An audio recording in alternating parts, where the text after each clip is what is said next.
Welcome to this video, which is titled Dealing with Distress. I will open this presentation with a quote from the Stoic philosopher, the Roman philosopher Marcus Aurelius, who lived between 121 to 180 AD. I quote, "Be like a headland.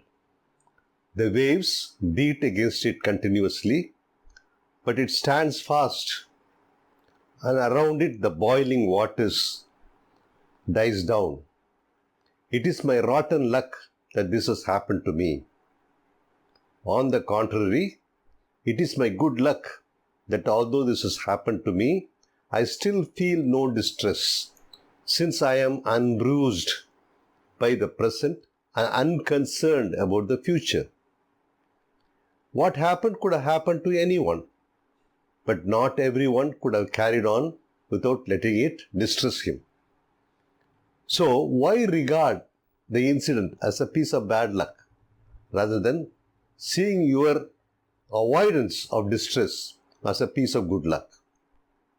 Do you generally describe a person as unlucky when his nature worked well? No.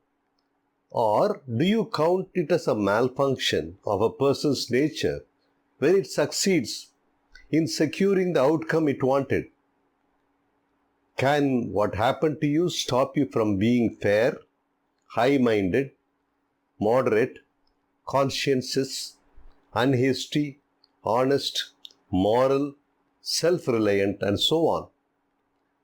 From possessing all these qualities that when present enables a man's nature to be really fulfilled. So then, whenever something happens that might cause you distress, remember to rely on this principle. This is not bad luck, but bearing it valiantly is good luck. End quote.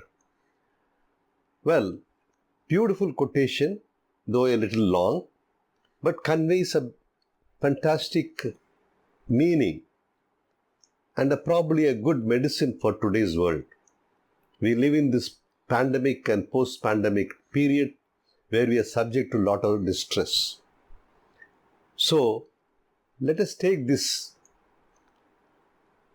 beautiful quotation from Marcus Aurelius, and also I would like to give you a small Zen story. A Zen master had the habit of going to the river to take bath every morning, and his disciples also followed him. One day as he was going,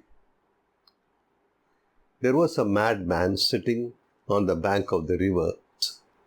Zen master went in, had his bath, came out, and this madman threw a bit of clay on his face. And all the disciples were surprised.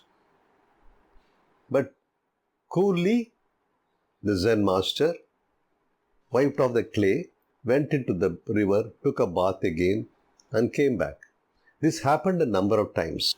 Finally, the madman got tired and he stopped throwing the mud. And the Zen master took a bath and, along with his disciples, started walking back to the ashram. Then the disciples asked him, "Why have you not responded? Why have you not cursed him?" Then the Zen master said this beautiful thing. It is his nature to throw the mud. It is my nature to take a bath and come. This is exactly what happens in our life. Every distress that comes to us is like the mud that is being thrown by a madman. If you take cognizance of that, then you get angry, you get ill-tempered, and you lose all the good qualities which Marcus Aurelius talks about. Distress is nothing but a process. It is something very similar. I can give you an analogy here of an alloy of steel. When it is to be hardened, it is put into the fire so that it becomes red hot and suddenly quenched in water or some solution. This tempering, this annealing process makes the iron really hard.